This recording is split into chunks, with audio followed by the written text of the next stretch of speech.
সে আসি নিঃসরণ কি নিঃসরণ নিঃসরণ। আচ্ছা, নিঃসরণ কাকে বলে?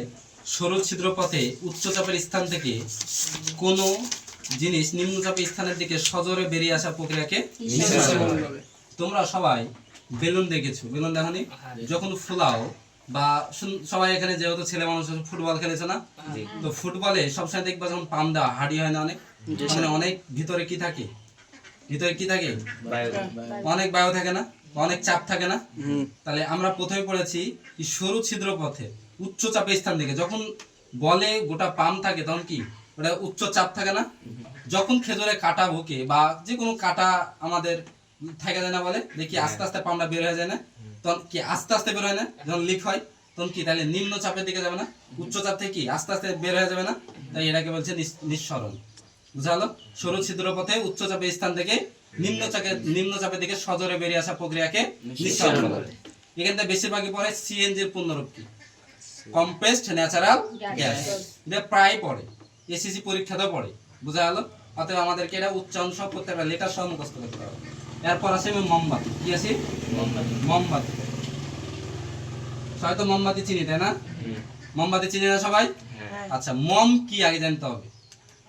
আমরা অনেকে কি করি, প্রত্যেকটা অধ্যায় শেষ করে দিই, অধ্যায় শেষ করে দিই কিন্তু অধ্যায়ের নাম জানি না, অধ্যায়ের নাম জানি না। অধ্যায়ে মনে করো আমরা পড়লাম পদার্থ, আজ পদার্থ কাকে বলে জানি না, রসায়ন, রসায়ন কাকে বলে জানি না। তা প্রথমে আমাদের যে অধ্যায়টা পড়বো সেই অধ্যায় সম্পর্কে বেসিক জানা লাগবে বা কাকে বলে এগুলো জানা লাগবে। মম কি? মম হলো হাইড্রোকার্বন। মম হলো মূলত হাইড্রোকার্বন।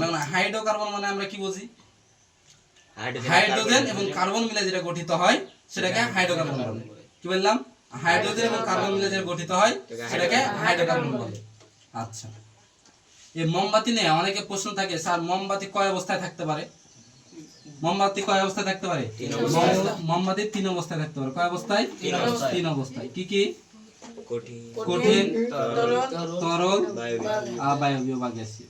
স্যার কিভাবে এই 3 অবস্থায় থাকতে পারে? সে যখন একটা মোমবাতি তুমি কিনে আনলা, সেটা যখন খাড়া হয়ে থাকে দেখবা সেটা তখন কি থাকে, কঠিন অবস্থায় থাকে। কি অবস্থায় থাকে? কঠিন অবস্থায় থাকে। তখন তুমি আস্তে আস্তে দেখবা মোমবাতি যখন জ্বালাইলা তখন গলতে শুরু করবে, গলে না? তাহলে ওটা কিসে পরিণত হয়? তরলে। কিসে পরিণত হয়? তরলে। মোমবাতি যতটুকু পড়লো ওদের নিচে তো যতটুকু পড়ে তরল পদার্থ ততটুকু কি পাই? কমে যায় না? তাই যতটুকু কমে গেল তখন কি বায়বীয় বা গ্যাসীয়, বায়বীয় বা গ্যাসীয়। অনেক সময় বলো, স্যার মোমবাতির সংকেত কি? স্যার আমরা তো রসায়ন পড়ছি, প্রত্যেকটা তো সংকেত জানা দরকার।